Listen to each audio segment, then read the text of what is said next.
Tu as finalement quitté cette série prématurément. Non, j'ai été viré, j'ai été viré. Ce n'est pas que j'ai été viré, c'est la façon dont ça s'est passé. Je n'avais pas envie de faire quelque chose qui ressemblait juste à une farce déjantée. C'est comme ça que Living Single a commencé. J'ai eu un accord avec un studio. La reine Martina avait un accord avec un studio. Ils nous ont mis ensemble.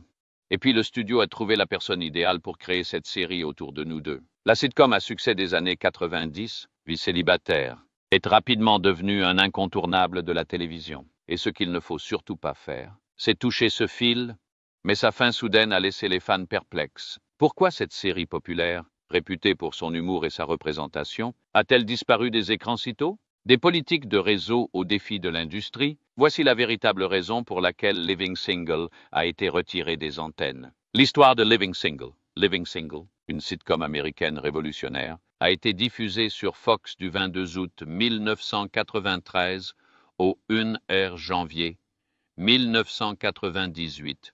Créée par Yvette Lee Bowser, cette série fut la première à être développée par une femme afro-américaine aux heures de grande écoute. Bowser s'est inspiré de sa propre vie et des expériences de ses amis, créant ainsi une série reflétant le quotidien de jeunes professionnels afro-américains célibataires. Se déroulant dans une maison en grès-brun de Brooklyn, l'intrigue suivait 6 amis à travers leurs hauts et leurs bas, tant dans leur vie personnelle que professionnelle.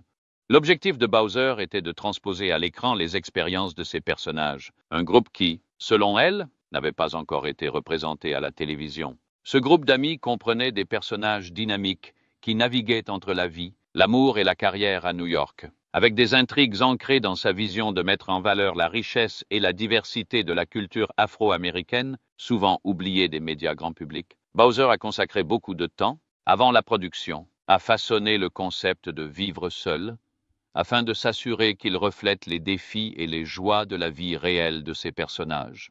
Elle avait initialement intitulé la série Mes filles, afin de souligner les liens forts entre les personnages féminins. Cependant, quelques semaines avant la première, le titre a été changé pour Célibataire. Cette décision, ainsi qu'une séquence d'ouverture précipitée mais mémorable, ont posé les bases de ce qui allait devenir une série emblématique.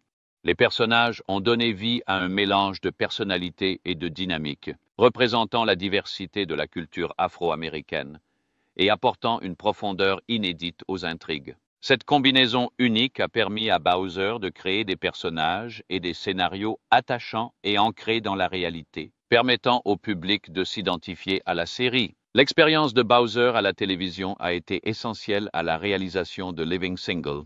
Elle avait auparavant travaillé sur A Different World, une sitcom populaire qui lui a permis d'acquérir une précieuse expérience du secteur. Ce travail lui a permis d'acquérir des compétences pour créer des personnages et des récits captivants et porteurs de sens. Son expérience lui a permis de construire une série alliant humour et profondeur, présentant des intrigues susceptibles de toucher des spectateurs de tous horizons.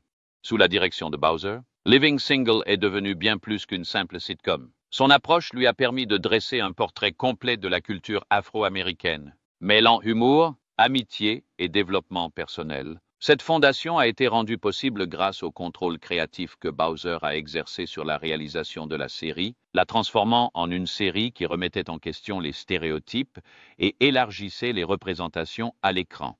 Le succès de Living Single est également dû à l'esprit de collaboration de ses acteurs et de son équipe. La vision de Bowser a été concrétisée grâce à une équipe talentueuse de scénaristes, de réalisateurs et d'acteurs, chacun contribuant à la narration qui allait donner vie à ses idées. Parmi les acteurs figuraient Queen Latifah, Kim Coles, Erika Alexander, Kim Fields, T.C. Carson et John Hinton, qui ont tous contribué à transmettre l'humour et le cœur de la série.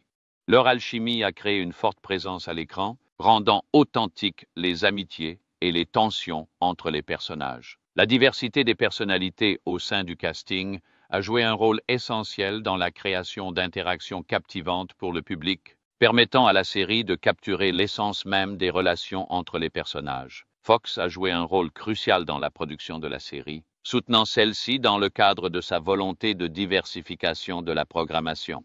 Le soutien de la chaîne a fourni les ressources nécessaires à la production d'une émission de grande qualité, capable de rivaliser avec d'autres sitcoms populaires. Cet engagement de Fox a été essentiel pour permettre à Living Single d'atteindre son plein potentiel, en permettant à l'émission de se concentrer sur une représentation réfléchie et positive de la culture afro-américaine. Grâce aux encouragements de Fox, Bowser a pu explorer un éventail plus large de thèmes et de problématiques pertinents pour les professionnels afro-américains, offrant ainsi à la série une plateforme pour toucher et trouver un écho auprès du public dans tout le pays. How It Started Living Single était une sitcom révolutionnaire diffusée de 1993 à 1998. Créée par Yvette Lee Bowser, Bowser a développé la série pour représenter avec authenticité la vie des jeunes Afro-Américains célibataires, ce qui, selon elle, manquait à la télévision à l'époque. La série mettait en vedette un casting talentueux, dont Queen Latifah dans le rôle de Khadijah James, Kim Coles dans celui de Sinclair James, Kim Fields dans celui de Regine Hunter, Erica Alexander dans celui de Maxine Shaw, T.C. Carson dans celui de Kyle Barker et John Hinton dans celui d'Overton Jones. Warner Bros. Télévision a produit de la série et l'a tournée dans ses locaux.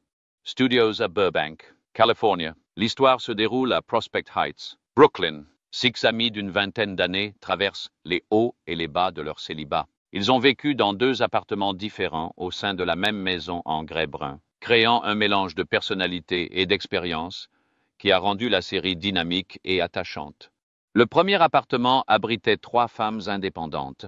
Khadijah James, le personnage principal, rédactrice et éditrice acharnée d'un magazine urbain appelé Flavor, sa cousine Sinclair, douce mais quelque peu naïve, aspirante actrice qui travaillait également comme réceptionniste pour Khadijah, et leur amie d'enfance Regine, une cliente glamour toujours en quête de faire bonne impression. De l'autre côté du couloir se trouvaient 2 amis, Kyle Barker, un agent de change plein d'esprit, et Overton Wakefield Jones, l'agent d'entretien de l'immeuble, sympathique et doté d'un sens pratique aiguisé. La série explorait la vie personnelle et professionnelle de ces 6 amis, mettant en lumière leurs amitiés, leurs histoires d'amour et leurs ambitions professionnelles. Khadijah, souvent au centre du groupe, subissait une pression constante pour concilier son travail exigeant et sa vie personnelle. Apportant une perspective inspirante et réaliste sur l'ambition, le parcours d'actrice de Sinclair apportait une touche d'humour et de légèreté, contrastant avec l'obsession de Regine pour la richesse et le glamour, ce qui donnait lieu à des situations cocasses comme à des moments dramatiques. « Oh mon Dieu, il est là !» c'est Michael. « Il est là !» Bon, d'accord. Je vais ouvrir la porte pour que vous puissiez faire votre entrée. Maxine Shaw, la meilleure amie de Khadijah et avocate avisée, lui rendait souvent visite, apportant son humour mordant et sa vive intelligence, surtout lorsqu'elle se heurtait à Kyle dans une relation pleine de tension et d'humour. Son rôle de membre la plus franche du groupe lui permettait d'apporter des points de vue uniques, et ses échanges d'amour-haine avec Kyle complexifiaient leur relation. L'appartement des hommes ajoutait une dimension supplémentaire à la série. Overton, qui éprouvait une profonde affection pour Sinclair, a su équilibrer sa nature pragmatique avec une approche chaleureuse et humoristique, apportant une présence bien ancrée dans la série. Sa relation avec Sinclair était charmante et procurait aux téléspectateurs un sentiment de stabilité au milieu de l'humour frénétique de la série. La relation de Kyle avec Maxine, marquée par des joutes verbales et une attirance latente, a contribué à la fois à créer des conflits et à créer des liens, renforçant ainsi l'équilibre et les tensions entre les 2 foyers. Tu me fais vomir. Tu es à vomir. Donne ça, j'adorerais. Au fil de ces 5 saisons, la série a également présenté d'autres personnages, tels que Ronnie DeSantos, un DJ local, et Ira Lee Tripp Williams-Trow, un auteur-compositeur qui a emménagé dans la maison en grès brun et a insufflé une nouvelle énergie à ce groupe soudé. Avec un total de 118 épisodes d'environ 22 minutes chacun, Living Single a eu un fort impact sur les téléspectateurs et a été salué pour son portrait des femmes afro-américaines indépendantes, de l'amitié et des valeurs communautaires. La série abordait divers thèmes sociaux tels que les obstacles professionnels, les relations et le développement personnel, ce qui la rendait accessible et appréciée du public. L'évolution des personnages au fil du temps a été un aspect important de la narration, et les situations rencontrées ont touché des spectateurs de tous horizons. Le succès de Living Single est étroitement lié à l'alchimie entre ses acteurs. L'interprétation de Khadijah par Queen Latifah a apporté chaleur et force au rôle, incarnant leadership et compassion. Ouais, Stacy, tu sais que tu veux y aller. L'interprétation de Sinclair par Kim Coles a apporté une présence attachante et décalée qui a équilibré les personnalités du groupe. Kim Fields, dans le rôle de Regine, a apporté des éléments de style et d'humour, tandis qu'Erika Alexander a donné vie à l'intelligence affûtée et à la vivacité d'esprit de Maxine. Complétant le casting, T.C. Carson et John Hinton, dans les rôles de Kyle et Overton, ont apporté de la profondeur à la série grâce à leurs personnalités distinctes, créant des personnages mémorables et attachants qui ont marqué durablement les fans. La popularité de la série Living Single a connu un succès surprenant, devenant rapidement l'une des sitcoms afro-américaines les plus populaires de son époque. La série a été saluée pour son portrait positif des professionnels noirs et son accent sur l'importance de l'amitié et de la communauté. Pendant 5 saisons, la série s'est systématiquement classée parmi les 5 premières du classement des téléspectateurs afro-américains, témoignant de son attachement profond au public. Au fil des ans, Living Single a récolté de nombreux prix et nominations, témoignant de son impact durable et de sa popularité. La série a été récompensée lors de diverses cérémonies de remise de prix, avec de nombreuses nominations et quelques victoires célébrant ses réussites. Au Primetime Emmy Awards, Living Single a été nominé à 2 reprises pour la meilleure direction lumière pour une série comique. Brian Hayes, directeur de la photographie, a été nominé en 1995 pour son travail sur l'épisode Thanks for Giving. Puis en 1996 pour l'épisode A Raise in Harlem. Bien que la série n'ait pas remporté ses prix, ses nominations aux Emmy Awards ont récompensé la qualité technique de la création de la série. Les NAACP Image Awards, qui récompensent les contributions remarquables des personnes de couleur dans le domaine artistique, ont également récompensé Living Single pour ses réalisations. En 1998, la série a remporté l'Image Award de la meilleure série comique, une reconnaissance significative de la qualité de la série et de sa représentation positive de la vie afro-américaine. Outre cette reconnaissance générale, plusieurs membres de la distribution ont reçu des nominations et des prix individuels.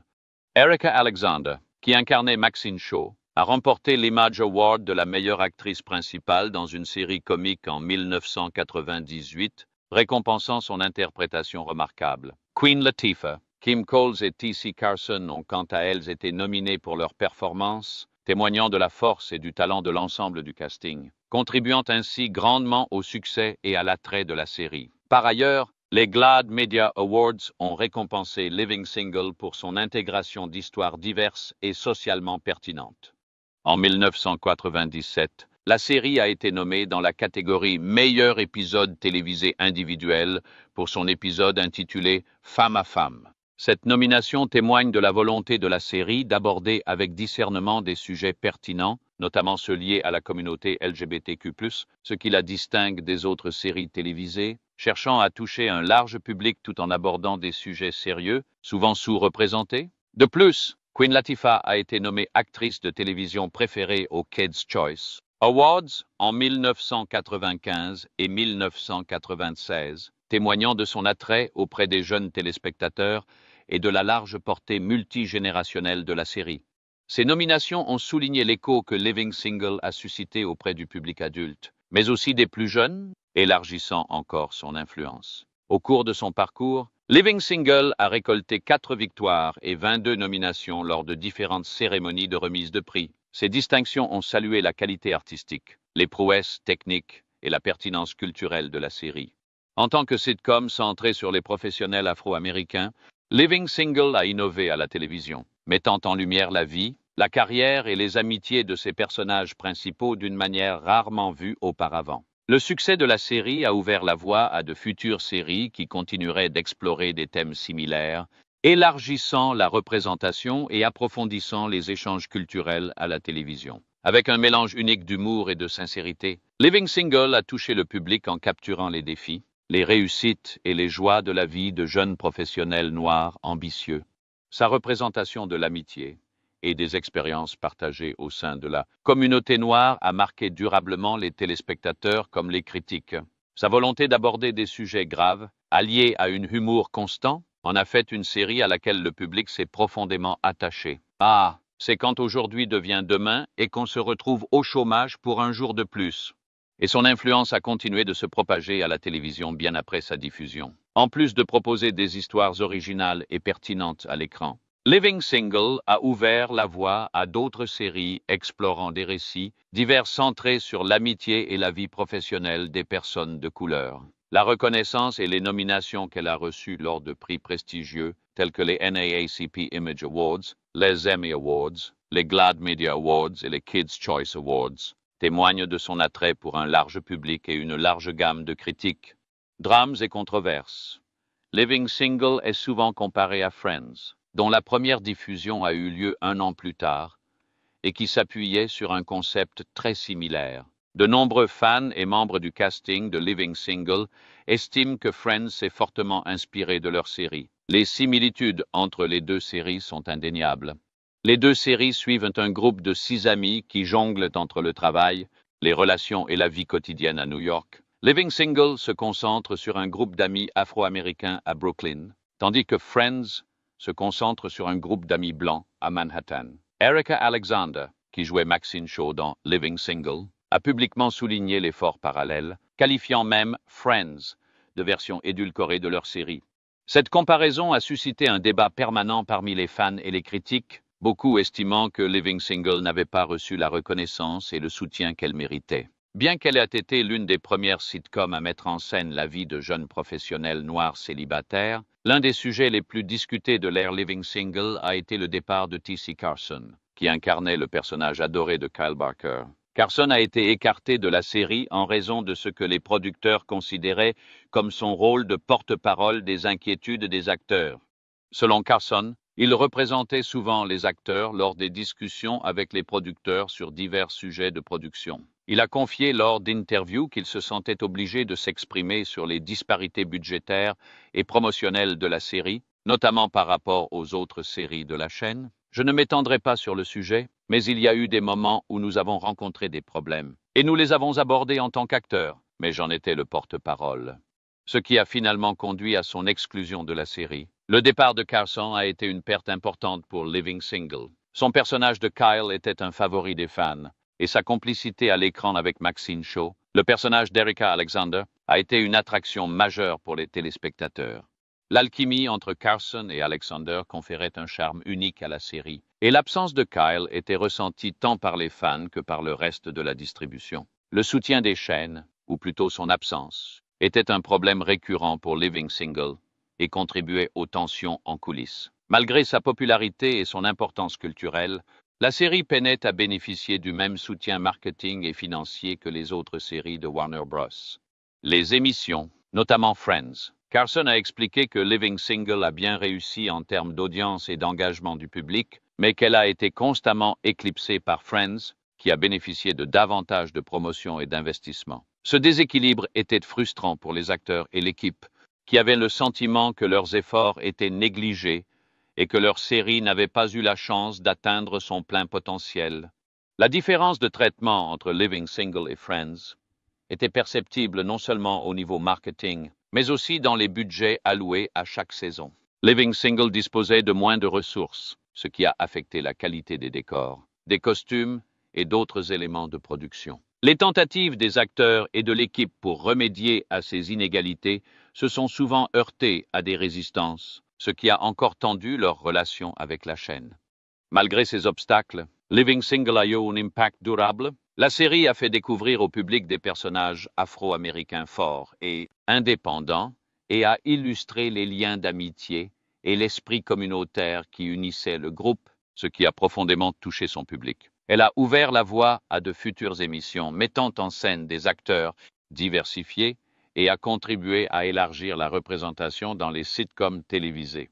Français, bien qu'elle ait rencontré des défis qui ont limité sa croissance, Living Single reste un élément important de l'histoire de la télévision et un exemple de l'impact qu'une émission peut avoir même sans recevoir le même niveau de soutien que certaines de ses pairs. Où en sont les acteurs aujourd'hui depuis la fin de Living Single? Chaque membre du casting a continué à progresser avec succès dans sa carrière, trouvant des moyens uniques de rester pertinent et influent dans le monde du divertissement. Queen Latifah, qui a joué Khadija James, s'est imposée comme une puissance aux multiples talents dans la musique, le cinéma et la télévision.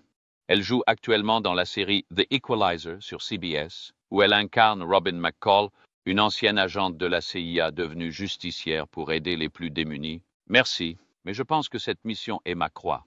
Les talents variés et la présence charismatique de Queen Latifah lui ont valu une large reconnaissance et de nombreuses récompenses, ainsi qu'un public de fans dévoués qui s'étend sur plusieurs générations. Kim Coles, devenue célèbre pour son interprétation de l'excentrique et attachante Sinclair James Jones, est également restée active dans le monde du divertissement. Elle a participé à diverses émissions de télévision et de télé-réalité, dont RuPaul's Drag Race et Des jours et des vies.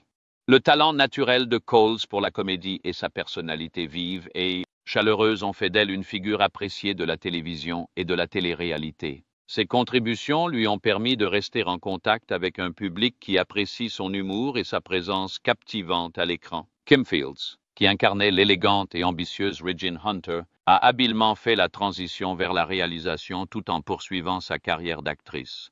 Elle joue actuellement dans la série comique Netflix The Upshaws,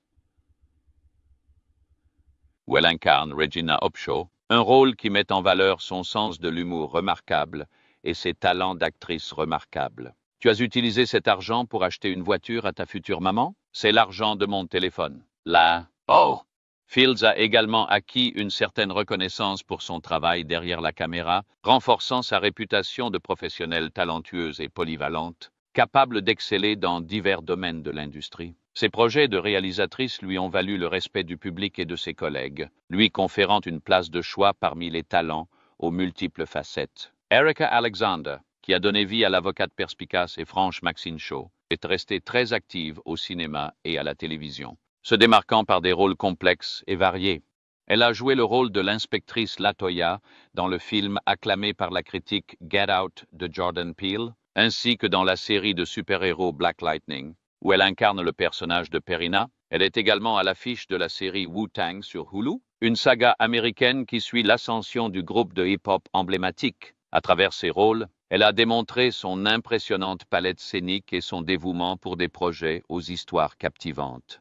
Elle a toujours recherché des rôles lui permettant d'explorer des récits variés, ce qui n'a fait que renforcer sa réputation d'actrice engagée et talentueuse. John Hinton, qui incarnait Overton Wakefield Jones, l'adorable homme à tout faire de la série, a dû faire face à un sérieux défi personnel après un accident de voiture en 2000 qui lui a laissé de graves blessures. Malgré ce revers difficile, Hinton s'est remarquablement rétabli et continue de faire des apparitions occasionnelles à la télévision.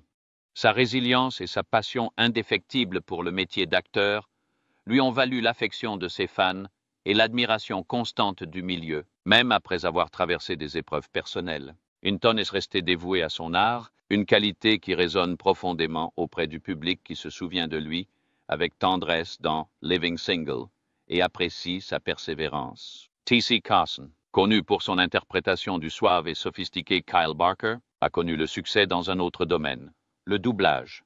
Il est connu pour avoir prêté sa voix à Kratos dans la célèbre série de jeux vidéo God of War, et a également prêté sa voix au personnage de Mace Windu dans plusieurs séries animées Star Wars. Sa voix grave et imposante et sa capacité à incarner différents personnages ont fait de lui une figure populaire dans le monde de l'animation et du jeu vidéo. Ses contributions à ces genres lui ont permis de toucher de nouveaux publics et de se forger une réputation au-delà des rôles d'acteurs traditionnels. Chaque membre de la distribution a laissé un héritage unique, illustrant la façon dont les stars de Living Single ont non seulement prospéré, mais ont aussi évolué de manière surprenante et marquante dans un paysage du divertissement en constante évolution. L'héritage de la série perdure, non seulement grâce aux rediffusions, mais aussi grâce au succès continu de ces talentueux acteurs, qui sont restés connectés au public, anciens comme nouveaux.